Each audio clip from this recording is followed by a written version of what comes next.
Kannur vision success സ്റ്റോറിയിലേക്ക് പ്രിയ പ്രേക്ഷകർക്ക് സ്നേഹപൂർവ്വം സ്വാഗതം. സക്സസ് സ്റ്റോറി ടീം എന്നുള്ളത് കൂത്തുപറമ്പിലാണ്. കൂത്തുപറമ്പിലെ ഒരു വ്യാപാരി നേതാവിനെ കാണാനാണ് ഞങ്ങൾ എത്തിയിട്ടുള്ളത്. PC പോക്കു ഹാജി എന്നാണ് അദ്ദേഹത്തിൻ്റെ പേര്. അദ്ദേഹം അറിയപ്പെടുന്നത് ചങ്ങനാശ്ശേരി പോക്കു എന്ന നിലക്കാണ്. 4 പതിറ്റാണ്ട് കാലം കൂത്തുപറമ്പിൻ്റെ വ്യാപാര മേഖലയിൽ നിറസാന്നിധ്യമായി നിൽക്കുന്ന പോക്കു ഹാജിയെ തേടി അദ്ദേഹത്തിൻ്റെ ജീവിത പശ്ചാത്തലത്തിലൂടെ ഒന്ന് സഞ്ചരിക്കുക. അതാണ് സക്സസ് സ്റ്റോറി ഈ എപ്പിസോഡിൽ ആഗ്രഹിക്കുന്നത്, പ്രതീക്ഷിക്കുന്നത്.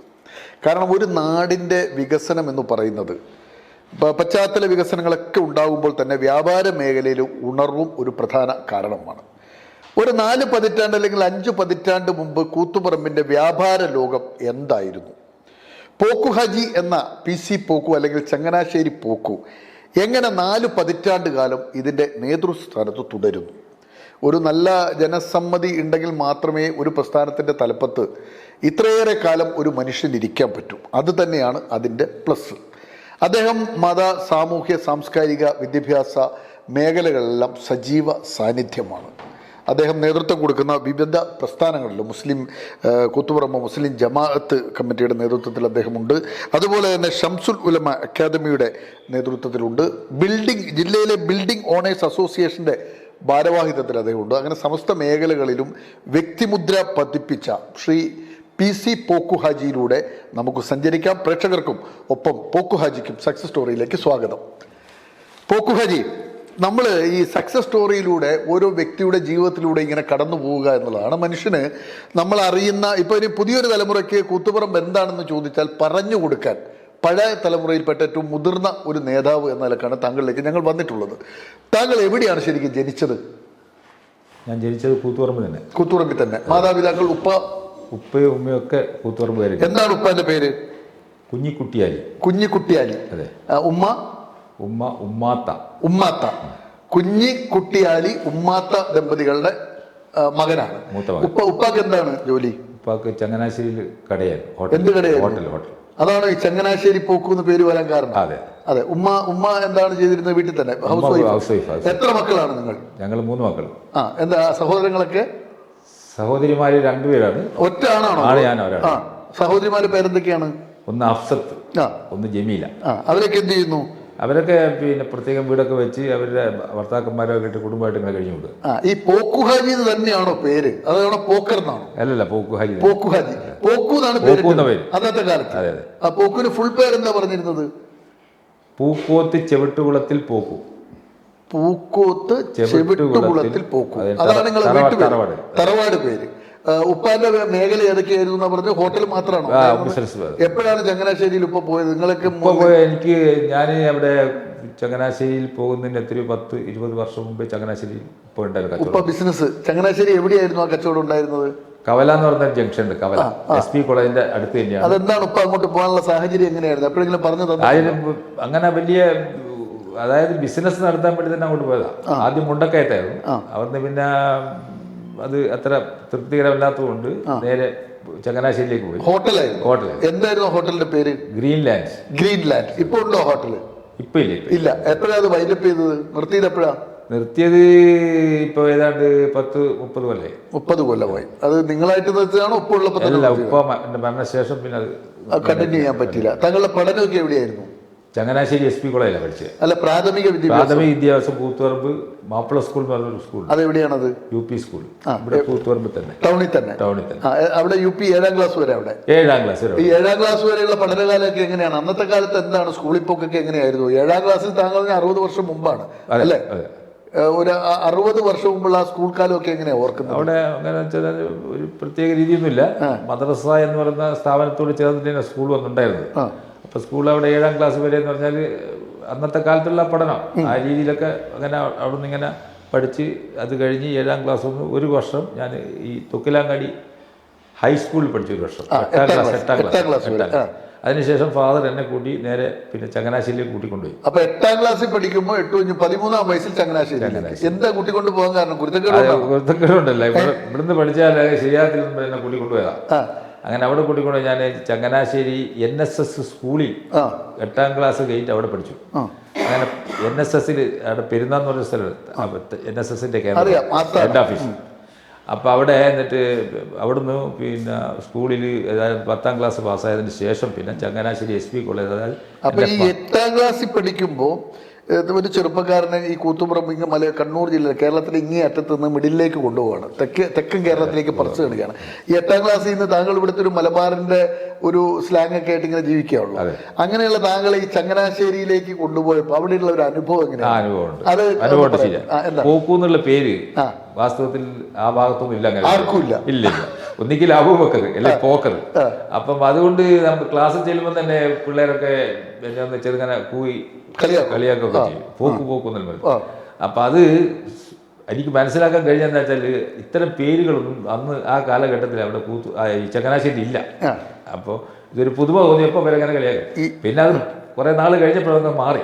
8ാം ക്ലാസ്സിൽ നിന്ന് അങ്ങനെ പറിച്ചു നടപ്പെട്ടുണ്ടായ ഒരു മാനസികാവസ്ഥയാണ്. ഉമ്മയൊന്നും കൂടെ ഉണ്ടോ? ഉമ്മ കൂടെ ഉണ്ടോ? ഒന്നുമില്ല, ഫാദറിന്റെ കൂടെ അങ്ങനെ ഒറ്റക്ക് അവിടെ പോയി അല്ല, അതിന്റെ കൂടെ ലോഡ്ജിങ് ഫെസിലിറ്റീസ് എല്ലാം ഉണ്ട്, താമസിക്കാനുള്ള സൗകര്യമൊക്കെ അവിടെ വെച്ചിട്ട് അങ്ങനെ അവിടെ പോയിട്ട് ചെയ്യായിരുന്നു. അല്ല, എന്നാലും ഈ 8ാം ക്ലാസ്സിൽ നിന്ന് അങ്ങനെ വേറൊരു നാട്ടിലേക്ക് പോയപ്പോൾ ഉണ്ടായ ഒരു മാനസികാവസ്ഥ എന്തായിരുന്നു? കുറേ കാലം വിഷമായിരുന്നു അവിടെ. അതായത് ഇവിടെ അവധി എങ്ങനെയെങ്കിലും കിട്ടട്ടെ എന്നിട്ട് നാട്ടിൽ വരാമെന്ന് വിചാരിച്ച് കാത്തിരിക്കുകയായിരുന്നു. അപ്പൊ ഇവിടെ വന്നു കഴിയുമ്പോൾ പിന്നെ തിരിച്ച് അങ്ങോട്ടേക്ക് പോകാൻ വലിയ വിഷമമാണ്, വലിയ പ്രയാസമാണ്. ഈ 7ാം ക്ലാസ് വരെ ഇവിടെ ഉണ്ടായിരുന്നു സുഹൃത്തുക്കൾ ആരൊക്കെയായിരുന്നു സ്കൂളിലെ സുഹൃത്തുക്കളൊക്കെ ഓർമ്മയുണ്ടോ? ഇപ്പോൾ ഓർമ്മയുള്ള ആളുകളൊക്കെ എന്ന് പറഞ്ഞാൽ എല്ലാം ഒരുമാതിരി ആളൊക്കെ പല ഭാഗത്തേക്ക് പോയെന്ന് എനിക്ക് ഓർക്കുന്നില്ല. അത് കഴിഞ്ഞ് പിന്നെ പഠനം മുഴുവൻ അങ്ങ് അവിടെ തന്നെയാണ്. 10ാം ക്ലാസ് കഴിഞ്ഞിട്ട് 10ാം ക്ലാസ് കഴിഞ്ഞിട്ട് പിന്നെ നേരെ SP കോളേജിൽ അന്ന് പ്രീ ഡിഗ്രി ഉണ്ടായിരുന്നു. പ്രീ ഡിഗ്രിക്ക് പോയി 2 വർഷം അവിടെ പഠിച്ചു. അതിനുശേഷം BA ഇക്കണോമിക്സ്, ധനതത്വശാസ്ത്രത്തിൽ BA ഇക്കണോമിക്സിൽ അവിടെ 3 കൊല്ലം അവിടെ പഠിച്ചു. ഈ ബിരുദ ധനതത്വശാസ്ത്രം എടുക്കാനുള്ള കാരണം എന്താ? എക്കണോമിക്സ് എടുക്കാനുള്ള ഒന്നുമില്ല.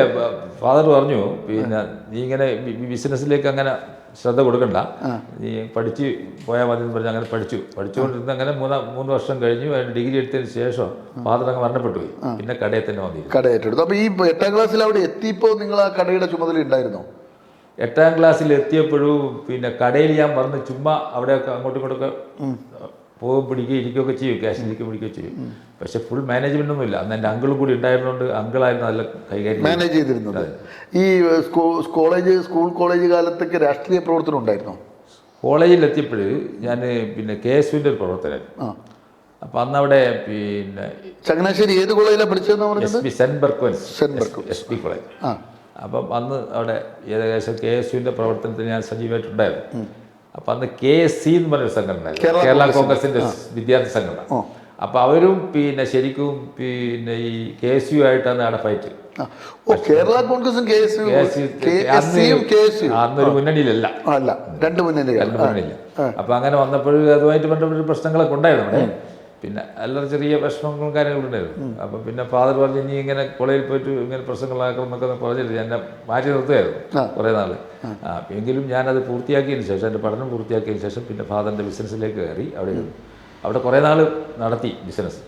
പിന്നെ എനിക്ക് തോന്നി ഒറ്റക്കാവും ബുദ്ധിമുട്ടാണെന്ന്, വലിയ പ്രയാസമാണ്, ഹോട്ടലൊക്കെ അല്ലേ. അപ്പം അങ്ങനെ ഞാൻ ഇങ്ങോട്ട് തിരിച്ചു പോകുന്നതാണ്. അതെങ്ങനെയാണ് വൈൻഡപ്പ് ചെയ്യുന്ന? എങ്ങനെയായിരുന്നു വൈൻഡപ്പ് ചെയ്യാന്ന് പറഞ്ഞ കാരണം എന്ന് വെച്ചാൽ പിന്നെ ഇത് നമ്മുടെ അത് പിന്നെ ഈ നമ്മുടെ ജെമ്മി ഹൗസ് ഓണറുമായിട്ട് ചെറിയ ഒരു ഡിസ്പ്യൂട്ട് ഉണ്ടായിരുന്നു. അപ്പോൾ ഡിസ്പ്യൂട്ട് വന്നപ്പോൾ പിന്നെ അത് കുറേ നാൾ നീണ്ടുപോകും, അത് വിഷമമാണെന്ന് വിചാരിച്ച് നേരെ അവിടെ നിന്ന് ഒഴിവാക്കിയിട്ട് പോരും. അങ്ങനെ അതെല്ലാം പൂട്ടിക്കെട്ടി. എല്ലാം പൂട്ടിക്കെട്ടി. അപ്പോൾ പക്ഷേ അത് ഞാൻ ശരിക്കും അവിടെ നിന്ന് പൊരിച്ചെടുത്ത് കൊണ്ടുവന്നിട്ട് ഇവിടെ നടുക ചെയ്തിട്ടുള്ളൂ. കാരണം ഒന്നും കൊമ്പ് കൊത്തിക്കൊണ്ട് തട്ടിട്ടില്ല, എല്ലാം പൊരിച്ചെടുത്ത് കൊണ്ട് ഇവിടെ നട്ടു. അതൊക്കെ ഇവിടെ ഇപ്പോഴും. അതെയാ? അവിടെ ഹോട്ടലല്ലായിരുന്നു? അവിടുന്ന് ഹോട്ടൽ വ്യവസായം തന്നെയാണോ ഇവിടെ തുടങ്ങിയത്? ഞാൻ തുടക്കം കുറിച്ചതും പിന്നെ മെഡിക്കൽ ഷോപ്പ്. അതെങ്ങനെയാ? താങ്കൾ ഒരു ഹോട്ടൽ വ്യാപാര മേഖലയിൽ ഉണ്ടായിരുന്ന ഒരാളെ? അതെ, അത് പ്രത്യേക കാരണമൊന്നുമില്ല. അപ്പോൾ ഒരാൾ എൻ്റെ അടുത്ത് വന്നിട്ട് പറഞ്ഞു, ഇങ്ങനെ ഒരു കട, ഇങ്ങനെ മെഡിക്കൽ ഷോപ്പ് നടത്താൻ പറ്റിയൊരു കടയുണ്ട്, ഇങ്ങനെ ഗവൺമെൻറ് ആശുപത്രിക്ക് സമീപം തന്നെയാണ്. അപ്പോൾ അതൊന്ന് പിന്നെ നിങ്ങൾ എടുക്കണോ ഉദ്ദേശത്തോട് കൂടി. നേരത്തെ അങ്ങനെ പ്ലാൻ ഇല്ല. അങ്ങനെ അത് എടുത്തതിന് ശേഷം ഞാൻ പഴയ സാധനങ്ങളൊക്കെ എല്ലാം ഒഴിവാക്കി അങ്ങനെ പുതിയൊരു കട ചങ്ങനാശ്ശേരി. അവിടെ നിങ്ങൾ ഈ ചങ്ങനാശ്ശേരിയിലെ കട പൂട്ടിയല്ലോ, അത് ഒറ്റ രാത്രി കൊണ്ട് തീരുമാനിച്ചതാണോ? പടിപടിയായിട്ട്. ഈ പൂട്ടി ഹോട്ടൽ വ്യവസായം നിർത്തി തിരിച്ച് കൂത്തുപറമ്പിലേക്ക് വരുമ്പോൾ താങ്കളുടെ മനസ്സിലുണ്ടായിരുന്ന ഒരു സ്വപ്നം എന്തായിരുന്നു, ഒരു ചിന്ത എന്തായിരുന്നു? കാരണം അവിടെ എസ്റ്റാബ്ലിഷ്ഡ് ആയിട്ടുള്ള ഒരു ഹോട്ടലാണ്. അത് അവസാനം വൈൻഡപ്പ് ചെയ്തിരുന്നു. വൈൻഡപ്പ് ചെയ്തിട്ട് കൂത്തുപറമ്പ് പോലുള്ള, അന്ന് കൂത്തുപറമ്പ് ഇത്ര വികസിച്ച പട്ടണമൊന്നുമല്ല, ചങ്ങനാശ്ശേരിയുടെ അത്രയും വികസിച്ചിട്ടില്ല. ചങ്ങനാശ്ശേരി തെക്കൻ കേരളത്തിലെ നല്ലൊരു വലിയ നഗരമാണ്. അപ്പൊ അവിടെ നിന്ന് ഇങ്ങോട്ട് ചങ്ങനാശ്ശേരി മാത്രമല്ല, വിദേശ മലയാളികളുടെ ഒരു ആവാസ കേന്ദ്രം കൂടിയാണ്. പ്രവാസികളാണ് കൂടുതലുള്ളത്. സമ്പന്നരായ ഒരു കാലം അവിടെ ഉണ്ട്. കൂത്തുപറമ്പ് ആ കാലഘട്ടത്തിൽ നമുക്കറിയാം, ഒരു 1/2 നൂറ്റാണ്ട് മുമ്പ് കൂത്തുപറമ്പ് എന്താണെന്ന്. അപ്പൊ വരുമ്പം മനസ്സിലുണ്ടായ ഒരു ആശങ്ക ഉണ്ടായിരുന്നില്ല, എന്ത് ചെയ്യും എന്ന കാര്യത്തിൽ? ഒരു ആശങ്കയില്ലായിരുന്നു. ഞാൻ പിന്നെ അവിടുന്ന് വിട്ട് പോരുമ്പോൾ തന്നെ എന്തെങ്കിലുമൊക്കെ നാട്ടിൽ തുടങ്ങാം എന്നുള്ള ഉദ്ദേശം മനസ്സിലുണ്ടെന്ന് മാത്രമേ ഉള്ളൂ. ഈ മെഡിക്കൽ ഷോപ്പ് തന്നെ തുടങ്ങണമെന്നുള്ള ആഗ്രഹമൊന്നുമില്ല. പിന്നെ സ്ഥലമൊക്കെ എടുക്കണമെന്നുള്ള ബുദ്ധിമുട്ട്. അങ്ങനെ സ്ഥലമൊക്കെ അന്ന് വന്നപ്പോൾ ഉണ്ടായിരുന്നു. അന്ന് അപ്പോൾ കൊളക്കാട് എന്ന് പറയുന്ന സ്ഥലത്ത് അവിടെ വന്നിട്ട് സ്ഥലമെല്ലാം എടുത്തു. അപ്പൊ പിന്നെ അവിടുന്ന് കിട്ടിയ പൈസ നമുക്ക് പോക്കുവിന്റെ പുതിയ മെഡിക്കൽ ഷോപ്പ്, ആ മെഡിക്കൽ ഷോപ്പിന് അന്ന് ചങ്ങനാശ്ശേരി നന്ന് തന്നെ പേരിട്ടു. അതെന്താ ആ നാടിന്റെ ഓർമ്മ വെച്ചിട്ടുണ്ടോ? ആരെങ്കിലും ചോദിച്ചിരുന്നു ഇതെന്താ ഈ പേര് ഇങ്ങനെ? ഒരുപാട് ആൾ ചോദിച്ചു. അതിനെന്താ മറുപടി പറഞ്ഞത്? ഞാൻ പറഞ്ഞെന്താ വെച്ചാൽ, ഞാൻ നേരത്തെ ചങ്ങനാശ്ശേരിയിലായിരുന്നല്ലോ, അപ്പം ആ ഓർമ്മയ്ക്ക് വേണ്ടിയിട്ടിരുന്നു. അപ്പൊ PC പോക്ക് പോയി, ചങ്ങനാശ്ശേരി പോക്ക് പോയി. മെഡിക്കൽ ഷോപ്പ് നടത്തുന്ന ഒരു എക്സ്പീരിയൻസ് അന്ന് ഉണ്ടായിരുന്നു.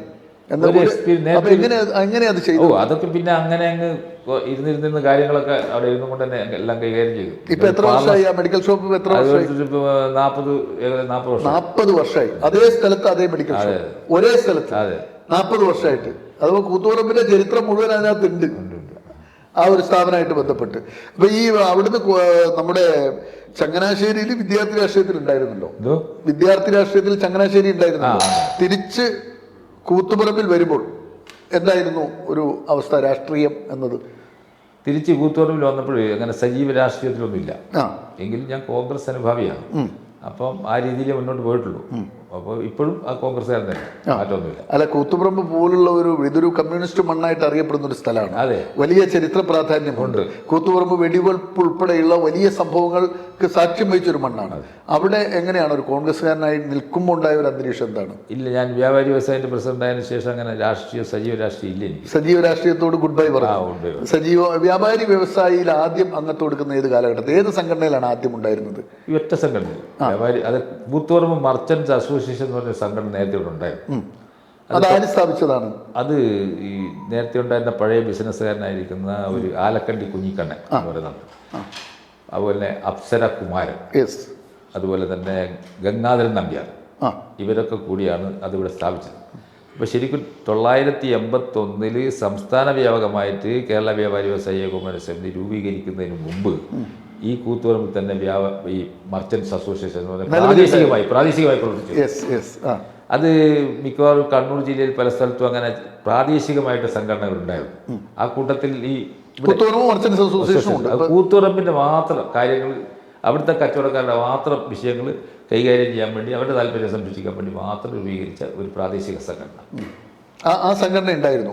അപ്പൊ 81 വ്യാപാരി വ്യവസായി ഏകോപന സമിതി വന്നപ്പോൾ അതിനകത്ത് അഫിലിയേറ്റ് ചെയ്തു. അന്ന് ആദ്യം പ്രസിഡന്റ് ആയിട്ട് ആരാണ് വരുന്നത്? ആദ്യം പ്രസിഡന്റ് ആയിരുന്നത് പിന്നെ നമ്മുടെ ഒരു പോക്കു എന്ന് പറയുന്നത് വേറൊരു പോക്കുണ്ട്. കൂത്തുപറമ്പിൽ കുറെ പോക്കുമാരുണ്ട്. ഒരു മില്ല് നടത്തിയ ആളാ, മില്ല്. അപ്പൊ മൊത്തം എത്ര പോക്കുമാരുണ്ട് ആ കാലത്ത് കൂത്തുപറമ്പിൽ? വളരെ കുറവ്, ആരുമില്ല. നിങ്ങൾ രണ്ട് പോക്കുമാര്, അതിൽ ആദ്യത്തെ പോക്കു പ്രസിഡന്റ്. ആ കമ്മിറ്റിയിൽ താങ്കൾ ഉണ്ടായിരുന്നു അന്ന്? ആ കമ്മിറ്റിയിൽ സാധാരണ മെമ്പറായിട്ട് അന്ന് മെമ്പറായിട്ട് തുടങ്ങുന്നു. എപ്പോഴാണ് ഇതിന്റെ ഒരു ഭാരവാഹിത്വത്തിൽ വന്നിട്ട് ഇപ്പൊ എനിക്ക് തോന്നുന്നു 37 വർഷം, 4 പതിറ്റാണ്ടിലേക്ക് കടക്കുകയാണ് അല്ലെ? ആദ്യം ഏത് പോസ്റ്റിലാണ് വന്നത്? ഫസ്റ്റ് തന്നെ പ്രസിഡന്റ് ആയിട്ട് തന്നെ വന്നത്. അതെയോ? മെമ്പർ സ്ഥാനത്ത് നിന്ന് പ്രസിഡന്റ്. ആ പ്രസിഡന്റ് സ്ഥാനം ഇന്നും നിൽക്കുന്നു. 40 വർഷമായിട്ട്, 37 വർഷമായിട്ട്. 37 വർഷം അങ്ങനെ ഒരു സംഘടനയുടെ പ്രസിഡന്റ് സ്ഥാനത്ത് നിൽക്കുമ്പോൾ ഒരിക്കലും ചോദ്യം ചെയ്യലൊന്നുമില്ല. ഇത് നിങ്ങൾ എന്ത് പണിയായി, നിങ്ങൾ ഇറങ്ങണ്ടേ? നമുക്ക് ഒരു തവണ മാത്രം ഒരു മത്സരം വന്നായിരുന്നു. എന്നിട്ട് കുമാരൻ മാഷ് എന്ന് പറയുന്ന ആളെ മത്സരിച്ച് പുള്ളിക്കാരൻ എന്നിട്ട് 33 വോട്ടായിട്ട് കിട്ടിയിട്ടുള്ളൂ. അങ്ങനെ മൂപ്പറത് പിന്നെ എന്നിട്ട് മൂപ്പർ പിന്നെ സജീവമായിട്ട് നമ്മുടെ സംഘടനയില്ലാതെ മാറി നിൽക്കുകയായിരുന്നു. അദ്ദേഹം ഇല്ല. താങ്കൾ ഈ മെഡിക്കൽ ഷോപ്പ് തുടങ്ങുന്ന ഏത് ഇയറിലാണ്? ശരിക്ക് മെഡിക്കൽ ഷോപ്പ് തുടങ്ങുന്ന ഏത് വർഷമാണെന്ന് ഓർമ്മയുണ്ടോ? 83. അന്ന് ഈ കൂത്തുപറമ്പിന്റെ അവസ്ഥ എന്താ? 80 ആ കാലഘട്ടം എങ്ങനെയാണ് ഓർക്കുന്നത് കൂത്തുപറമ്പിന്റെ? ആ കാലഘട്ടം എന്ന് പറഞ്ഞാൽ എന്തൊക്കെയാണ് കൂത്തുപറമ്പിൽ അന്നുണ്ടായിരുന്നത്? അന്നുണ്ടായിരുന്നെന്ന് പറഞ്ഞാൽ ഞാൻ പറഞ്ഞില്ല, അത് ഒരു വലിയ ടൗണല്ല. എങ്കിൽ ടൗൺ എന്ന് പറയുന്നത് കാര്യമായിട്ട് ചെറിയൊരു ചതുരശ്ര ചുറ്റളവിലേ ഉള്ളൂ. ബസ് സ്റ്റാൻഡ് പരിസരത്ത് കാര്യമായിട്ടുള്ള കച്ചവടവും കാര്യങ്ങളൊക്കെ ഉണ്ട്. അതെന്ന് പറഞ്ഞാൽ അവിടെയാണ് ഏകദേശം സർക്കാർ സ്ഥാപനങ്ങളൊക്കെ തന്നെ ഏകദേശം ഈ ബസ് സ്റ്റാൻഡിൻ്റെ സമീപത്ത് തന്നെയുള്ളൂ. ഇപ്പം പോലീസ് സ്റ്റേഷനായാലും രജിസ്റ്റർ ഓഫീസായാലും വൈദ്യുതി KCBൻ്റെ ഓഫീസായാലും എന്ന് പറയേണ്ട എല്ലാ ടെലിഫോൺ എക്സ്ചേഞ്ച് ആയാലും എല്ലാം ആ പരിസരത്ത് തന്നെയുണ്ട്.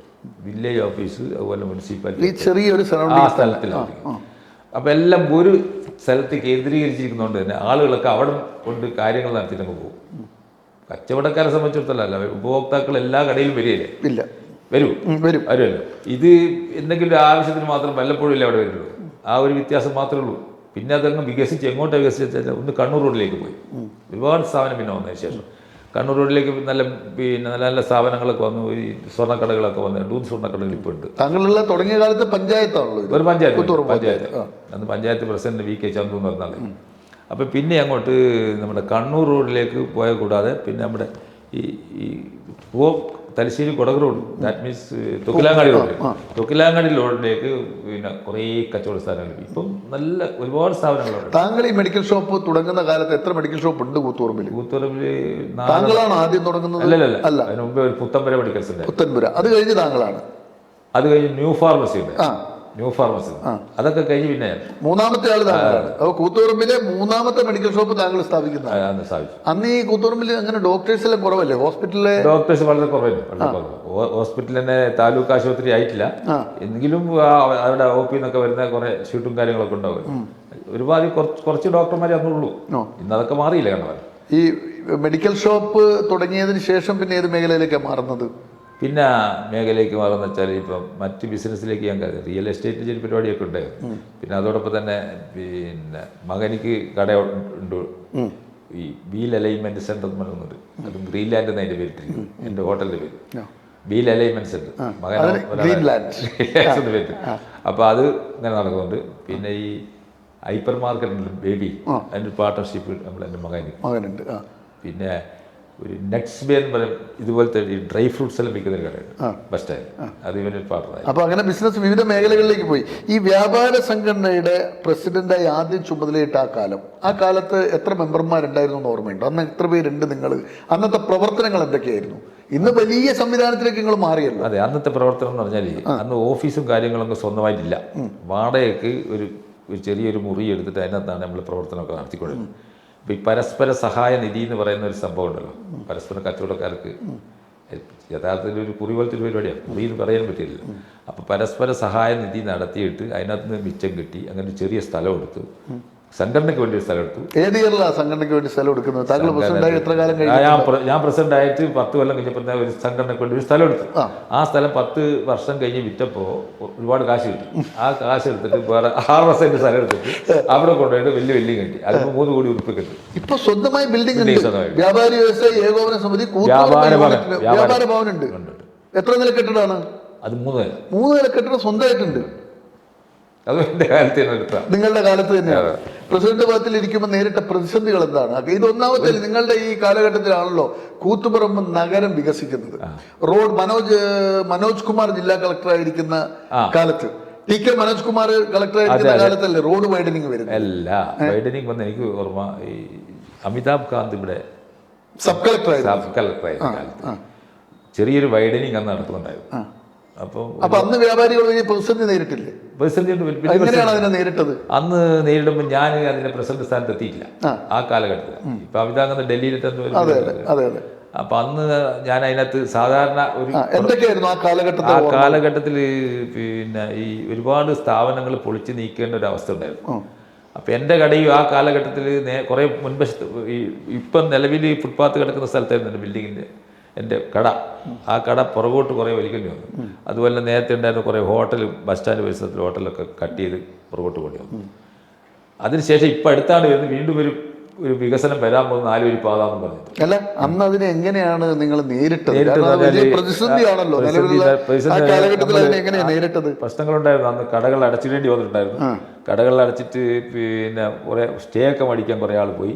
അങ്ങനെ എനിക്കും സ്റ്റേ കിട്ടിയായിരുന്നു. ഞാനത് പി ജെ ജോസഫ് ഒന്ന് റവന്യൂ മിനിസ്റ്റർ ആയിരിക്കുന്ന കാലഘട്ടത്തിലായിരുന്നു. തൊടുപുഴയിൽ പോയിട്ട് പുള്ളിക്കാരൻ്റെ അടുത്ത് ഇങ്ങനെ അങ്ങനെ നേരത്തെ പരിചയമുണ്ടോ? പി ജെ ജോസഫിന് അവിടെ വെച്ച് പരിചയമുണ്ടായിരുന്നു. ചങ്ങനാശ്ശേരി വെച്ച് പരിചയമുണ്ട്. വീട്ടിൽ പോയിട്ട് തൊടുപുഴയല്ല അദ്ദേഹം താമസിക്കുന്നത്, തൊടുപുഴ മുപ്പത് മണ്ഡലം അത് തന്നെയാണ്. അപ്പോൾ അവിടെ പോയി ഇങ്ങനെ കാര്യങ്ങളൊക്കെ പറഞ്ഞതിന് ശേഷം അവിടുന്ന് ഒരു സ്റ്റേ ഒക്കെ തന്നു, തൽക്കാലത്തേക്കൊരു സ്റ്റേ തന്നു. പിന്നെ അത് ആ സ്റ്റേ വെക്കേറ്റ് ചെയ്തതിന് ശേഷം പിന്നെ അതിന് കോടതിയിൽ നിന്ന് സ്റ്റേ വാങ്ങിച്ചു. എം ബി ഗോവിന്ദൻ എന്ന് പറഞ്ഞ നല്ലൊരു വക്കീലുണ്ടായിരുന്നു. അതുകൊണ്ട് കുറേ കാലം ഇങ്ങനെ പോയി. പിന്നെ അത് നമ്മളായിട്ട് തടസ്സം വേണ്ടെന്ന് പറഞ്ഞ് പിന്നെ ഞാൻ തന്നെ ഈ സ്റ്റേ വെക്കേറ്റ് ചെയ്യുന്നതിന് മുമ്പ് തന്നെ പിൻവലിക്കുന്നതിന് മുമ്പ് തന്നെ ഞാൻ പൊളിച്ച് നീക്കി കൊടുത്തു. കാരണം നഷ്ടപരിഹാരമൊക്കെ കിട്ടിയിരുന്നോ കൃത്യമായിട്ട്? ഇതിന് നഷ്ടപരിഹാരം തന്നില്ല. ഇല്ലില്ല, തന്നില്ല. ഇന്നത്തെ പോലെ അന്ന് നഷ്ടപരിഹാരം ഇന്ന് നഷ്ടപരിഹാരം കൊടുക്കുന്നുണ്ട്. ഇന്ന് ആവശ്യപ്പെടുന്ന പൈസയാണ്, പൊന്നു വിലയാണ് ഇന്ന് നൽകുന്നത്. അന്ന് അതുണ്ടായിരുന്നില്ല. അപ്പോൾ ഒരു പൈസയും ലഭിക്കാതെ സ്ഥലം റോഡിനായിട്ട് അന്ന് വ്യാപാരം വിട്ടുകൊടുക്കേണ്ടി വന്നു. അവരുടെ സ്ഥലമാണെന്ന് പറഞ്ഞു, എൻക്രോച്ച്മെന്റ് ആണെന്ന് പറഞ്ഞിട്ടാണല്ലോ പഠിച്ചത്. അങ്ങനെയാണത് നീക്കം ചെയ്തത്. അങ്ങനെ ഒരു പ്രതിസന്ധിയാണ് ആ കാലഘട്ടത്തിൽ പ്രധാനമായും നേരിട്ടത് അല്ലേ? പിന്നെ ഒരു പ്രതിസന്ധി കൂടി ഉണ്ടായിരുന്നു. ഏതായിരുന്നു അത്? അത് പിന്നെ ശരിക്കും പറയുകയാണെങ്കിൽ തൊഴിലാളികളുമായിട്ട് ബന്ധപ്പെട്ട കാര്യം. അപ്പോൾ ഈ തൊഴിലാളികൾക്ക് അവർക്ക് കൊടുക്കുന്ന കൂലിയുടെ കൂടെ ഒരു അംശാദായം 27% കൂടി കൊടുക്കണം എന്നുള്ള ഒരു അംശാദായം. അതെന്താ പരിപാടി? അത് അംശാദായം എന്നിട്ട് ഒരു ലെവി കൊടുക്കണം. അംശാദായം ഞാൻ പറയണ നോക്കണം, ലെവി എന്തായാലും ആ ലെവി കൊടുക്കേണ്ട ഒരു സംവിധാനം വന്നപ്പോൾ അവര് അത് ഏത് വർഷം അത് വരുന്നത് ഓർമ്മയുണ്ടോ? വർഷം ഓർമ്മയില്ല. വർഷം ഒരു 10-15 വർഷമായി. അപ്പം ആ കാലഘട്ടത്തിൽ കൂത്തുപറമ്പിൽ അത് സ്ഥാപിക്കണം, അത് കൊണ്ടുവരണം. അപ്പോൾ കൂത്തുപറമ്പിൽ അന്ന് ചുമട്ട് തൊഴിലാളിക്ക് ഒറ്റ സംഘടനയുള്ളൂ, CITUവിൻ്റെ മാത്രം. മറ്റ് സമീപ പ്രദേശങ്ങളിലൊക്കെ ഒരുപാട് സംഘടനകളുണ്ട്, BMS ഉണ്ട്, INTUC ഉണ്ട്, എല്ലാ സംഘടനകളും. അപ്പോൾ ഇവിടെ ഇത് സ്ഥാപിക്കാൻ വേണ്ടി അവർ പരിശ്രമിച്ചപ്പോൾ നമ്മളതിനെ എതിർത്തു. കാരണം ഈ 27% ലെവി കൊടുക്കുമ്പോൾ നമ്മുടെ ബിസിനസ്സിൽ നിന്ന് കിട്ടുന്ന ലാഭത്തിൽ നിന്നാണ് കാശ് കൊടുക്കുന്നത്. 27% ലെവി കൊടുക്കണം. അതിനെങ്ങനെ നേരിട്ടു? അത് നേരിട്ട് 5-6 ദിവസം പൂട്ടിയിട്ടുണ്ട് വന്നു, കടയെല്ലാം അടച്ചിട്ടു, കമ്പോളങ്ങളെല്ലാം കംപ്ലീറ്റ് അടച്ചിട്ടു.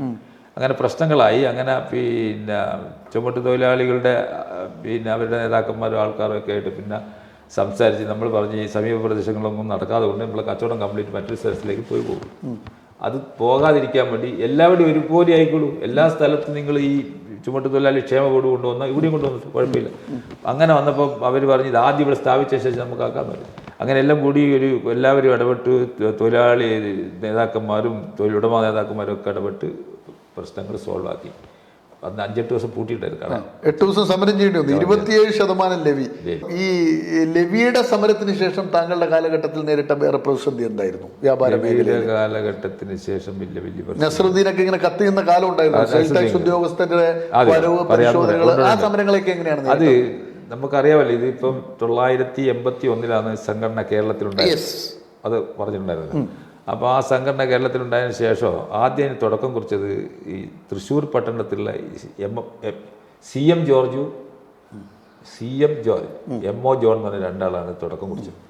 അപ്പോൾ അത് അവിടെ പ്രാദേശികമായിട്ട് ആ സംഘടന അവിടെ നടന്നുകൊണ്ടിരിക്കുമ്പോൾ അവിടെ വലിയ പ്രക്ഷോഭം ഉണ്ടായി. പ്രക്ഷോഭം എന്ന് വെച്ചാൽ ഈ ചരക്കിറക്കുന്ന പ്രശ്നവുമായി ബന്ധപ്പെട്ട് വലിയ ഒരു 21 ദിവസം തൃശ്ശൂർ പട്ടണത്തിൽ തന്നെ കടകൾ അടച്ചിടേണ്ടി വന്നിട്ടുണ്ട്. 21 ദിവസം. അപ്പോൾ ആ പ്രാദേശികമായിട്ടുള്ള ആ സംഘടന അന്ന് ആലോചിച്ചു, കേരളത്തിൽ മൊത്തത്തിലൊരു സംഘടന എല്ലാ കച്ചവടക്കാർക്കും, ചെറുകിട കച്ചവടക്കാർക്കും വൻകിട കച്ചവടക്കാർക്കും വ്യവസായികൾക്കും ഇടത്തര കച്ചവടക്കാർക്കും ഒക്കെ കൂടിയിട്ടൊരു സംഘടന, ഒറ്റ സംഘടന വേണം എന്ന് അവിടെ നിന്നാണ് ആലോചിക്കുന്നത്. അങ്ങനെയാണ് കേരളത്തിൽ മൊത്തത്തിൽ ഒരു KVVS എന്ന് പറഞ്ഞിട്ട് കേരള വ്യാപാരി വ്യവസായി ഏകോപന സമിതി സംഘടന തുടങ്ങിയത് 1981. അങ്ങനെ അത് കേരളത്തിൽ മൊത്തത്തിൽ കൂടുതൽ അത് ഒരു പ്രവർത്തനം കൂടുതൽ മുന്നോട്ട് പോയത് നമ്മുടെ നസറുദ്ദീൻ സാഹിബിൻ്റെ കാലഘട്ടം. ഈ നസറുദ്ദീനായിട്ടുള്ള ബന്ധം എങ്ങനെയുണ്ടായിരുന്നു? നല്ല ബന്ധം. എങ്ങനെയാണ് അദ്ദേഹത്തെ താങ്കൾ കണ്ടിരുന്നത്? നിങ്ങൾ അദ്ദേഹത്തിൽ നിങ്ങൾ കണ്ട ക്വാളിറ്റികൾ എന്തൊക്കെയായിരുന്നു? അദ്ദേഹം എന്ന് പറഞ്ഞാൽ വളരെ തുറന്ന് കാര്യങ്ങളൊക്കെ ആരുടെ മുമ്പിലും പറയും. ആരുടെ മുമ്പിലും അത് കക്ഷി രാഷ്ട്രീയത്തിന് അതീതമായിട്ട് മുമ്പ് എല്ലാവരോടും പറയും. ഒരു പക്ഷത്തും നിൽക്കുകയില്ല. ഇപ്പം ഭരിക്കുന്ന ഏത് ഗവൺമെൻറ്റാണെന്ന് നോക്കുകയില്ല, പ്രതിപക്ഷം ഏതാണെന്ന് നോക്കുകയില്ല. എല്ലാ കാര്യങ്ങളും വ്യാപാരി സമൂഹത്തിൻ്റെ താല്പര്യത്തിന് വേണ്ടി എന്ത് വിഷയങ്ങളും അദ്ദേഹം തുറന്നു പറയും. അതുപോലെ ഒരു നേതാവ് നമ്മുടെ ഇതുവരെ വന്നിട്ടില്ല. താങ്കളൊക്കെ ഈ കച്ചവടം ആദ്യകാലത്ത് ചെയ്യുമ്പോൾ നേരിട്ടിരുന്ന ഉദ്യോഗസ്ഥരിൽ നിന്ന് നേരിട്ടിരുന്ന കുറേ ഇഷ്യൂസ് ഉണ്ടല്ലോ, താങ്കൾ ഏറ്റവും കൂടുതൽ ബാധിച്ചതും എപ്പോഴും ഓർത്ത്? ഇന്നതെല്ലാം മാറിയല്ലോ, കാലം മാറി. അന്ന് സെയിൽ ടാക്സ്, ലേബർ ഓഫീസർമാർ, അങ്ങനെ കുറേ വകുപ്പുകാർ കയറി വരുമല്ലോ, അവരൊക്കെ എങ്ങനെയായിരുന്നു അതിൻ്റെ ഒരു അവസ്ഥ? ആദ്യ കാലഘട്ടത്തിൽ ഈ ഫുഡ് അഡൾട്രേഷനാണ് പ്രശ്നം, മായം ചേർക്കൽ. അതിന് നിരപരാധികളായ കച്ചവടക്കാരെ കൂട്ടിക്കൊണ്ടുപോയി അവരെ ശിക്ഷിക്കുന്ന ഒരു പരിപാടിയാണ്. വാസ്തവത്തിൽ അവരല്ല, അത് യഥാർത്ഥത്തിൽ മായം ചേർക്കുന്ന സ്ഥലം വേറെ എവിടെയായിരിക്കും. ഇവർ വിൽക്കുമ്പോൾ 100 ഗ്രാമും 1/2 കിലോ ഒക്കെ വിൽക്കുമ്പോഴാണ് ഇവരെ പോയി പിടിച്ചിട്ട് അവരുടെ പേരിൽ കേസാക്കുന്നത്. അങ്ങനെ ഒരുപാട് കച്ചവടം അതാണ് ഏറ്റവും വലിയ പ്രതിസന്ധി. ലേബർ ഡിപ്പാർട്ട്മെന്റ് അങ്ങനെ വലിയ പ്രശ്നങ്ങളൊന്നും ഇതിലുണ്ടായിട്ടില്ല. കാരണം അവരൊക്കെ സെയിൽ ടാക്സ് പ്രശ്നം അവരെന്തൊക്കെയാണ് ഉപദ്രവിച്ചിരുന്നത്. രാജകീയ കാലമായിരുന്നില്ല. അതെ അതെ അതെ അത് അവരെന്ന് പറയുമ്പോഴേ നമ്മൾ അറിയാം, കച്ചവടം നടത്തിക്കൊണ്ടിരിക്കുമ്പോൾ തന്നെ ഒരു ഒരു ഒരു കേരള ഗവൺമെന്റ് എന്ന് പറഞ്ഞിട്ടൊരു ഒരു ഒരു ജീപ്പ് കടയുടെ മുമ്പിൽ നിർത്തിയാൽ നമുക്കെല്ലാം വിറവ്. കാരണം കടയിൽ ചാടി കയറി അവരെല്ലാ കടലാസുകളും പേപ്പറുകളൊക്കെ എടുത്ത് അപ്പോഴത്തേക്ക് നമ്മൾ ഇരിക്കുന്ന സീറ്റിൽ നിന്ന് അതിന്റെ ഉടമ തന്നെ എഴുന്നേറ്റ് കൊടുക്കും പേടിച്ചിട്ട്. അപ്പൊ അവർ അന്ന് ഇരുന്നിട്ട് കണക്കെടുക്കലും പിടിക്കലൊക്കെ തന്നെയാണ്. കേരള ഗവൺമെന്റ് എന്നുള്ളൊരു ബോർഡ് വെച്ചൊരു ജീപ്പാണല്ലോ അല്ലേ? അന്ന് ജീപ്പാ. അത് കണ്ടാൽ തന്നെ പറക്കാൻ തുടങ്ങും. കാരണം അങ്ങനെ ഒരു പേടിയുള്ള ഒരു സന്ദർഭമാണ്. ഭയപ്പാടോടുകൂടിയാണ് കച്ചവടം നടത്തുന്നത്. സ്വതന്ത്രമായിട്ടും സ്വൈരമായിട്ടും ബിസിനസ് നടത്താൻ കഴിയാത്തൊരു കാലഘട്ടം. ഭയപ്പെട്ടാണ് കച്ചവടം അങ്ങനെ ഒരു കാലം.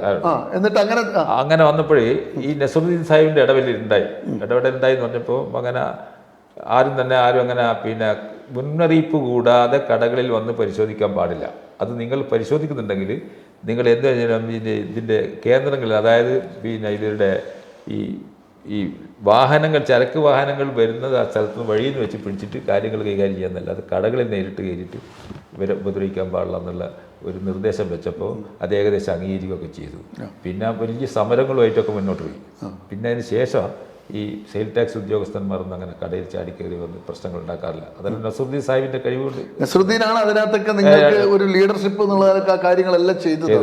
അന്ന് ആ സമരങ്ങളിലൊക്കെ പങ്കെടുപ്പുള്ള അനുഭവം എങ്ങനെയായിരുന്നു? കൂത്തുപറമ്പിലൊക്കെ സമരം സംഘടിപ്പിക്കേണ്ടത് പ്രസിഡന്റാണ്. അതെ അതെ, അത് സംസ്ഥാന കമ്മിറ്റിയും ജില്ലാ കമ്മിറ്റിയും ഒക്കെ എന്താണ് പറയുന്നത്, ഏത് രീതിയിൽ സമരം നടത്തണം എന്ന് പറഞ്ഞാൽ ആ സമയം നോക്കി നമ്മളത് ചെയ്യും.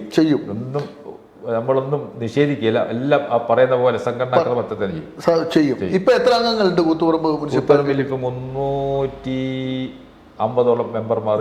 350 സ്ഥാപനങ്ങളുണ്ട് അപ്പൊ അല്ലേ? 350 വ്യാപാര സ്ഥാപനങ്ങൾ. ഇപ്പൊ അത് എണ്ണം കൂടി വരികയല്ലേ? ഇപ്പൊ എങ്ങനെയാണ് കൂത്തുപറമ്പിന്റെ ഇന്നത്തെ കാലഘട്ടത്തിൽ ഒരു വളർച്ച എങ്ങനെയാണ് നോക്കി കാണുന്നത്? പഴയ കാലത്ത് നിന്ന് മാറി നഗരം വലിയ നിലക്ക് വികസിച്ചുകൊണ്ടിരിക്കില്ലേ? പുതിയ ടൗൺഷിപ്പ് ഒക്കെ വരുന്നു, പുതിയ ബസ് സ്റ്റാൻഡ് വരുന്നു. എങ്ങനെയാണ് ഇന്നത്തെ കാലഘട്ടത്തിലെ ഇപ്പോൾ കാലഘട്ടത്തിൽ എന്ന് പറയുമ്പോൾ കുറേ കച്ചവടക്കാരെ സംബന്ധിച്ചിടത്തോളം ഈ 4 വരിപ്പാത വരുമ്പോൾ കുറേ കച്ചവട സ്ഥാപനങ്ങൾ ഭാഗികമായിട്ടോ പൂർണ്ണമായിട്ടോ പൊളിച്ച് നീക്കേണ്ടി വരും എന്നുള്ളൊരു തോന്നൽ ഇപ്പോൾ ഉണ്ട് അവർക്ക്. കാരണം അവർ ഒരു അടയാള കല്ല് കൊണ്ടുവന്ന് സ്ഥാപിച്ചിട്ടുണ്ട്. പല കടകളുടെ നടുക്കായിരിക്കും അല്ലേ? പല കടകളിലും നടുക്ക് തന്നെ ഉള്ളത്. അതെയോ? അപ്പം അതൊരു ഭീതിയുണ്ട് ഇപ്പോഴും. എങ്ങനെ അതിന് മറികടക്കും? വികസനം വന്നല്ലേ പറ്റൂ. അതെ. അപ്പൊ അതിന് എങ്ങനെ വികസനത്തിന് എതിർക്കുന്നില്ല. വികസനം ആവശ്യമാണല്ലോ. വികസനം കൊണ്ടല്ലേ കാര്യങ്ങളൊക്കെ. പക്ഷെ നമ്മളെ പൂർണ്ണമായിട്ട് സംരക്ഷിക്കണം.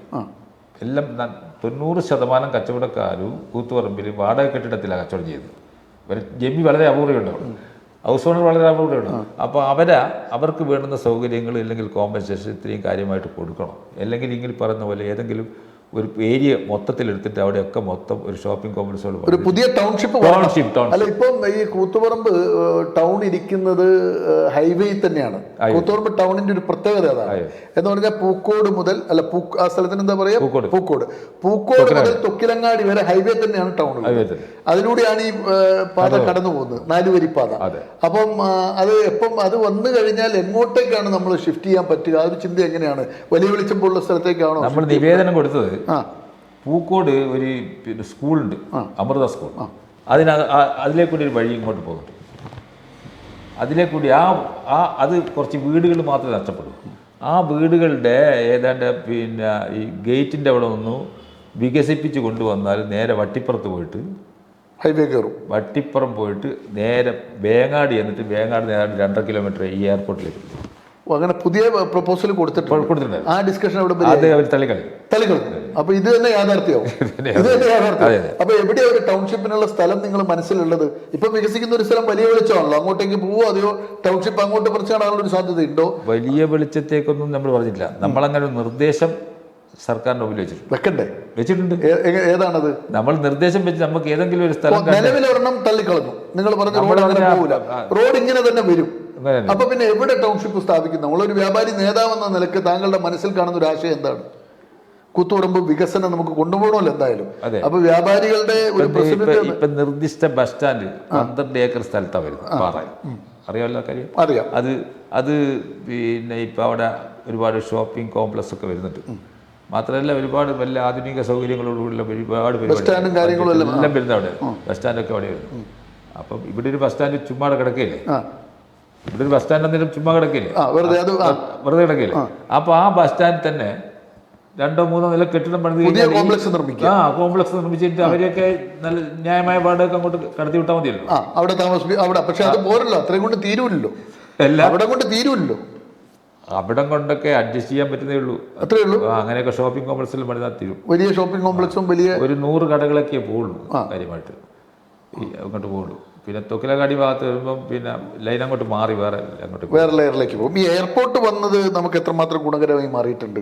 എയർപോർട്ട് എന്ന് പറഞ്ഞാൽ എയർപോർട്ട് കൊണ്ട് ഞാനൊന്ന് പറയട്ടെ, വാസ്തവത്തിൽ എയർപോർട്ടിലേക്ക് യാത്രക്കാർ ഇപ്പം കോഴിക്കോടൊക്കെ വന്ന് ഇറങ്ങിയിട്ട് എയർപോർട്ടിലേക്ക് പോകണമെന്നുണ്ടെങ്കിൽ അവർ പോകുന്ന വഴികളൊക്കെ മാറ്റമായി. ഇപ്പം എളുപ്പ വഴി ഈ ടൗണിലേക്കൊന്നും വരുന്നില്ല. ടൗണിലേക്ക് വളരെ അപൂർവമാണ്, കാരണം കൺജക്റ്റഡ് ആണ് ഈ സമയത്ത്. ഗതാഗത കുരുക്കല്ലേ അതെ അതെ. അപ്പം ഗതാഗത കുരുക്കൊണ്ട് അവർ കാണും ആടെ പോയിട്ട് അരമണിക്കൂർ താമസിക്കുന്നതിനേക്കാൾ ഇതിലേക്കുള്ള എളുപ്പം പോകാന്ന് വിചാരിച്ചിട്ട് നേരെ വേങ്ങാട് വഴിയൊക്കെ പോയിട്ട് അങ്ങനെ എത്തും. അപ്പോൾ ഈ ഗതാഗത കുരുക്കിന് ഈ 4 വരിപ്പാത വന്നാലേ മാറ്റം ഉണ്ടാവുകയും ചെയ്യുള്ളൂ, അല്ലാതെ വേറെ വഴിയുണ്ടോ? ഇല്ലല്ലോ.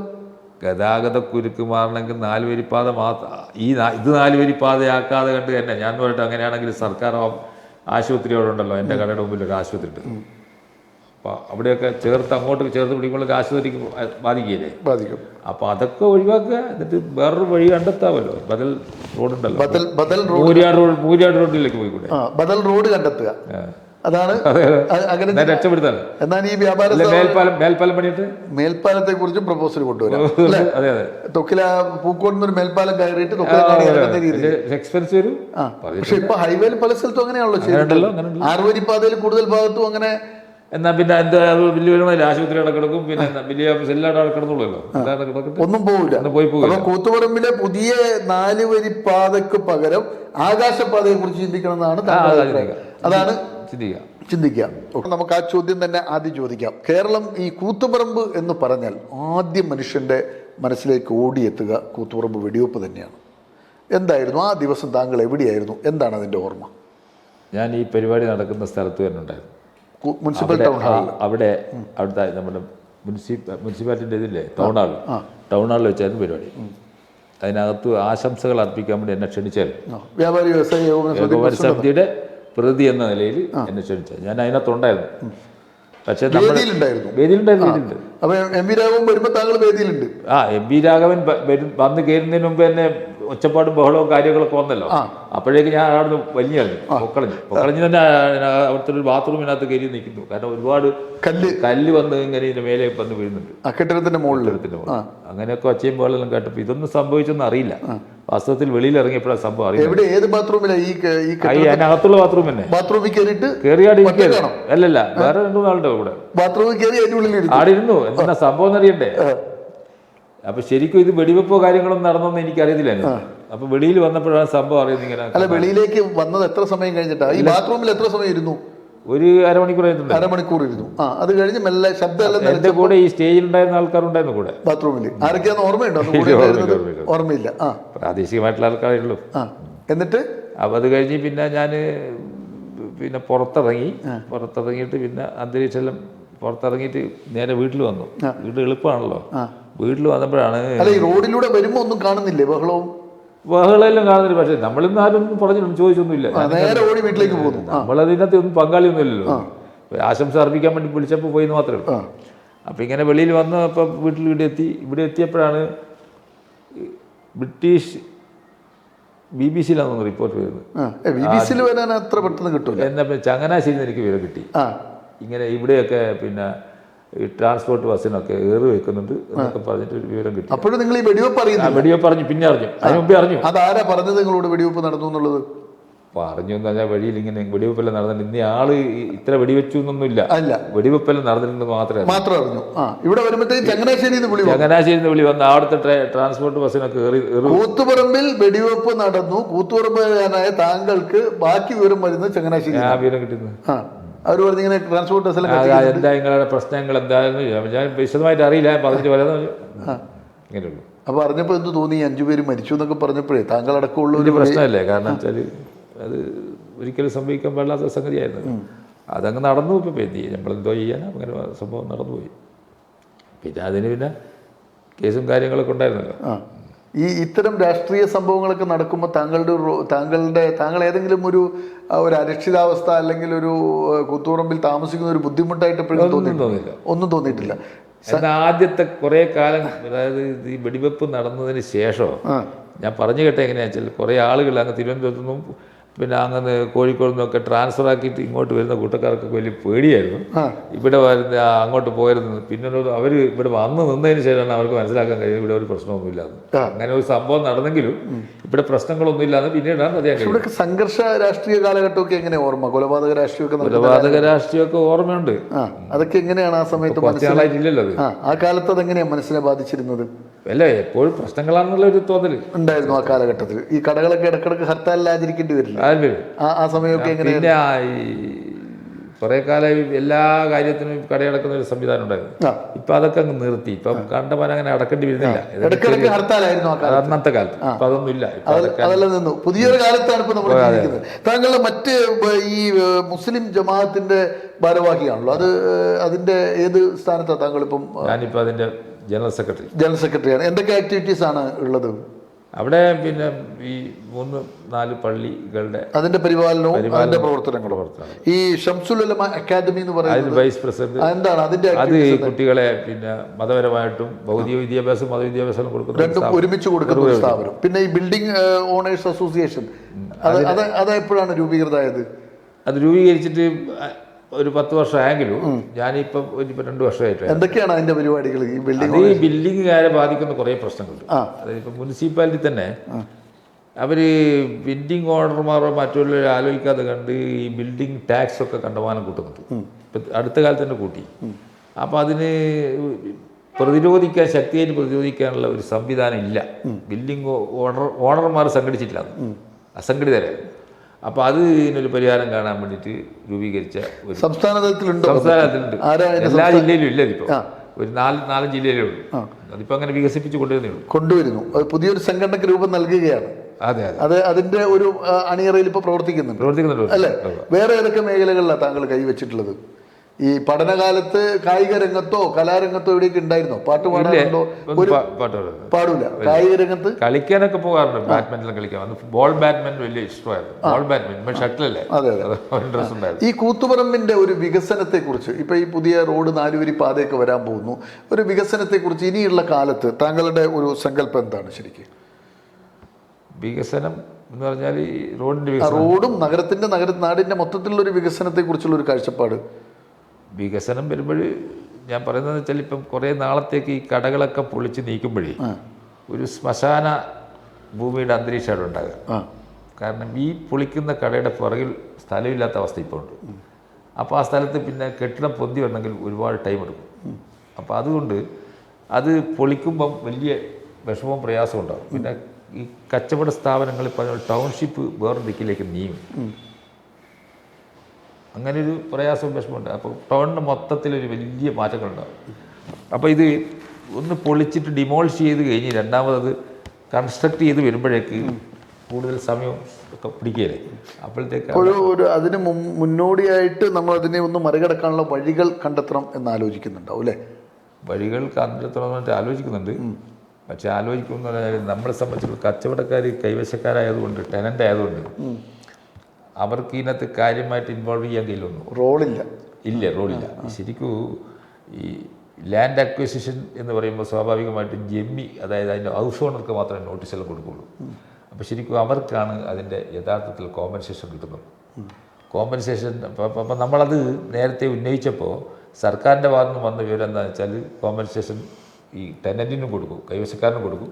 അവരെത്ര വർഷം പഴക്കമുണ്ടാകും നോക്കിയിട്ട് പഴക്കത്തിൻ്റെ അടിസ്ഥാനത്തിൽ അവർക്കും എന്തെങ്കിലുമൊക്കെ കൊടുക്കാനുള്ള പരിപാടി ഉണ്ടെന്നാണ് അറിഞ്ഞത്. അതുപോലെ അടുത്ത് ജീവനക്കാരെ അവർക്കും ഈ പിന്നെ അവരെ പെട്ടെന്ന് പൊളിക്കുന്ന സമയത്ത് നീക്കേണ്ടി വരും, അവർക്കും എന്തെങ്കിലും കോമ്പൻസേഷൻ കൊടുക്കൂ എന്ന് അതും പറഞ്ഞിട്ടുണ്ടായിരുന്നു. അതിന് ചർച്ചകളൊക്കെ ചർച്ചയൊന്നും അങ്ങനെ, അതായത് അത് കൺക്ലൂഷൻ ആയിട്ടില്ല ഇതുവരെ. ഇങ്ങനെ അതെല്ലാം പറഞ്ഞു വെച്ചിട്ടുണ്ട് മാത്രം. അതിന് മൂവ്മെന്റ്സ് വ്യാപാരികളുടെ ഭാഗത്തു നിന്നുള്ള സംഘടനാതലത്തിൽ നീക്കങ്ങളൊക്കെ നടക്കുന്നുണ്ട്. ഓക്കെ, ഇനി താങ്കളുടെ ഈ മാതാപിതാക്കളും സഹോദരങ്ങളൊക്കെ പറഞ്ഞല്ലോ, താങ്കൾ ജീവിത പങ്കാളി എവിടെ നിന്നാണ് കണ്ടെത്തിയത്? താങ്കളുടെ ഭാര്യ ചമ്പാട് മേലെ ചമ്പാട് പാനൂരിനടുത്ത അറേഞ്ച്ഡ് മാരേജ് ആയിരുന്നു. മാതാപിതാക്കൾ നേരത്തെ അവരായിട്ട് ബന്ധമുണ്ടായിരുന്നു, അറിയായിരുന്നു. കുടുംബക്കാരായിരുന്നു. അവിടെ ഒരു കെട്ടുബന്ധം ബന്ധമാണ്, കല്യാണം. ആ, അങ്ങനെ ആലോചന പോയത്, അല്ലാതെ പ്രണയമൊന്നുമല്ല. ഈ ക്യാമ്പസിലൊക്കെ പഠിക്കുന്ന ചങ്ങനാശ്ശേരിയൊക്കെ പഠിക്കുമ്പോൾ പ്രേമം ഉണ്ടായിരുന്നോ? ഇല്ല, അവിടെ ഇവിടുത്താണല്ലോ കല്യാണം കഴിച്ചത്. അല്ല, അവിടെ ഇപ്പൊ പറയാൻ മടിയായതുകൊണ്ടാണ്. അല്ലല്ല, ഒന്നുമില്ല, അങ്ങനെ പ്രത്യേകിച്ച് ഒന്നുമില്ല. ഭാര്യയുടെ പേരെന്താണ്? റംല. റംല. എത്ര മക്കളാണ് നിങ്ങൾക്ക്? 3 പിള്ളേർ. എന്താ? നിങ്ങൾക്ക് നിങ്ങളുടെ മാതാപിതാക്കൾക്ക് 3 പേര്, നിങ്ങൾക്ക് 3 പേരാ? എന്റെ മാതാപിതാക്കൾ 3 പേര്. നിങ്ങൾക്ക് 3 പേര്. എത്ര ആണോ എത്ര പെണ്ണും? 2 ആണും 1 പെണ്ണും. 1 പെണ്ണും. അവരൊക്കെ എന്ത് ചെയ്യുന്നു? മക്കളുടെ പേരെന്താണ്? മൂത്തയാളുടെ പേര് മുഹമ്മദ് ഫസൽ. അതാണ് ബിസിനസ് സംഘത്തിലെ കടയിലിരിക്കുന്നു. രണ്ടാമത്തെ ആള് മെഡിക്കൽ ഷോപ്പിൽ. രണ്ടാമത്തെ ആള് ഒരു പെണ്ണാണ്, കല്യാണം കഴിഞ്ഞു. എന്താ അവരുടെ പേര്? ഹസ്ബൻഡിന് മകളെ പേര് ഫസീന. ഹസ്ബൻഡിന്റെ പേര് ഫൈസൽ. എന്ത് ചെയ്യുന്നു അവരൊക്കെ? സ്വർണ്ണക്കട അഞ്ചരക്കണ്ടിയില്. മൂന്നാമത്തെ ആള് എന്താ പേര്? എന്താ പേര് പറഞ്ഞത്? അസീബ്. അങ്ങനെ 3 കുട്ടികളാണ് നിങ്ങൾക്കുള്ളത്. ഇനി എന്താണ് ഫ്യൂച്ചർ പരിപാടി? ഒന്നങ്ങനെ മനസ്സിൽ കണ്ടിട്ടൊന്നുമില്ല. ഇപ്പൊ എങ്ങനെയാ ഡെയിലി റൊട്ടീൻ? എങ്ങനെയാ ഡെയിലി കടയിൽ പോവോ? രാവിലെ കടയിലൊന്നും പോകില്ല, വെള്ളത്ത് പോകില്ല. ഈ സംഘടനാ പ്രവർത്തനത്തിൽ ഉണ്ടാവും മാത്രം. കടയിൽ നല്ല വിരലിരിക്കും. കച്ചവടം ഏൽപ്പിച്ചു. പിന്നെ ബിൽഡിങ്ങിന്റെ നല്ല വാടക ഇടുന്നുണ്ട്. കുറച്ച് ബിൽഡിംഗ് ഡൗണാണുള്ള ബിൽഡിംഗ് ഓണേഴ്സിൽ വന്നു. അപ്പൊ ആ വാടകയിൽ മേടിച്ചിട്ട് അങ്ങനെ സ്വസ്ഥമായിട്ട് അങ്ങനെ കഴിഞ്ഞു പോകുന്നു അല്ലേ? കൊള്ളാം. അപ്പൊ നമ്മുടെ സമയം തീരുകയാണ്. നമുക്ക് ഈ ഓരോ മനുഷ്യരിലൂടെയും കടന്നു പോകുന്നത്, സക്സസ് സ്റ്റോറി ഇങ്ങനെ കടന്നു പോകുന്നത് എന്താ വെച്ചാൽ പുതിയ തലമുറക്ക് ഓരോ പാഠങ്ങൾ നൽകാനാണ്. ഇപ്പം ഇന്നത്തെ തലമുറക്ക് ജീവിക്കാൻ പല വഴികളാണ് സമൂഹത്തിൽ എന്ന് പറഞ്ഞാൽ, ജനിച്ചു വീഴുമ്പോൾ തന്നെ മാതാപിതാക്കൾ തന്നെ പ്ലാൻ ചെയ്യും എങ്ങനെ മക്കൾ എവിടെ എത്തണം. ഒരാൾ ഡോക്ടറാണെന്ന് ഒരാൾ തീരുമാനിക്കും, എഞ്ചിനീയർ ആണെന്ന് തീരുമാനിക്കും, സയൻറ്റിസ്റ്റ് ആണെന്ന് തീരുമാനിക്കും, അല്ലെങ്കിൽ വിദേശ രാജ്യങ്ങളിലേക്ക് അയക്കുന്നതിനെ കുറിച്ച് ആലോചിക്കും. ഇപ്പം ജനിച്ചു വീഴുമ്പോൾ തന്നെ അതിൻ്റെ പ്രക്രിയയിലേക്ക് രക്ഷിതാക്കൾ കടക്കുന്ന ഇന്നത്തെ കാലം. അന്ന് അങ്ങനെയൊന്നും ആയിരുന്നില്ല.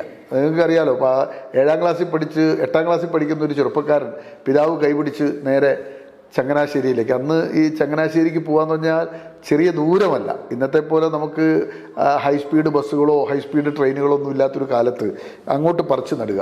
അവിടുന്ന് പിതാവ് മരണപ്പെട്ട് കഴിയുമ്പോൾ വീണ്ടും വടക്കേ മലബാറിൻ്റെ ഇങ്ങേയറ്റത്തേക്ക് വീണ്ടും തിരിച്ച് ബിസിനസ് ലോകത്തേക്ക് തിരിച്ചു വരിക.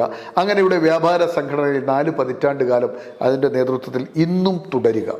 അപ്പോൾ അതൊരു പാഠമാണ്.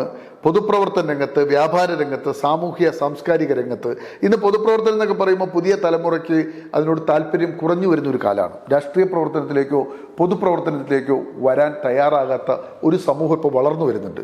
പ്രത്യേകിച്ചൊന്നുമില്ല, അവരുടെ കാര്യം നോക്കുക, സ്വന്തമായി ജീവിക്കുക, തന്നിലേക്ക് ഒതുങ്ങുക എന്ന ഒരു ചിന്തയാണ് ഇന്നത്തെ തലമുറയുടെ മനസ്സിലുള്ളത്. അപ്പോഴാണ് പോക്കുഹാജിയെ പോലുള്ള മനുഷ്യർ കടന്നു വന്ന വഴികൾ. ആ സംഘടനയുടെ തലപ്പത്തിരിക്കുമ്പോൾ അതിനൊരു ആസ്ഥാന മന്ദിരം ഉണ്ടാക്കുക, നിരവധി പ്രക്ഷോഭങ്ങൾക്ക് നേതൃത്വം കൊടുക്കുക, സാമൂഹ്യ സാംസ്കാരിക രംഗങ്ങളിലെല്ലാം നിറസാന്നിധ്യമായി നിൽക്കുക. അങ്ങനെ വേണം സമൂഹത്തോടൊപ്പം ചേർന്ന് നിൽക്കാൻ. സമൂഹത്തെ നമ്മൾ ചേർത്ത് പിടിക്കണം, നമ്മളെ അപ്പോൾ സമൂഹവും ചേർത്ത് പിടിക്കും. അപ്പം ഇത്തരം മനുഷ്യർ നമുക്കൊരു പാഠമാണ്, പാഠപുസ്തകമാണ്. അതുകൊണ്ട് തന്നെ സക്സസ് സ്റ്റോറി പോക്കുഹാജിയുടെ ഈ ഒരു ജീവിതം നിങ്ങളുടെ മുന്നിൽ സമർപ്പിക്കുകയാണ്. നിങ്ങൾക്കും പഠിക്കാം, അതിൽ ചില അധ്യായങ്ങൾ നമുക്ക് ജീവിതത്തിൽ പകർത്തുകയും ചെയ്യാം. വിലപ്പെട്ട സമയം സക്സസ് സ്റ്റോറിക്ക് തന്ന പോക്കുഹാജിക്കും ഒപ്പം പ്രേക്ഷകർക്കും സക്സസ് സ്റ്റോറിയുടെ നന്ദി, നമസ്കാരം.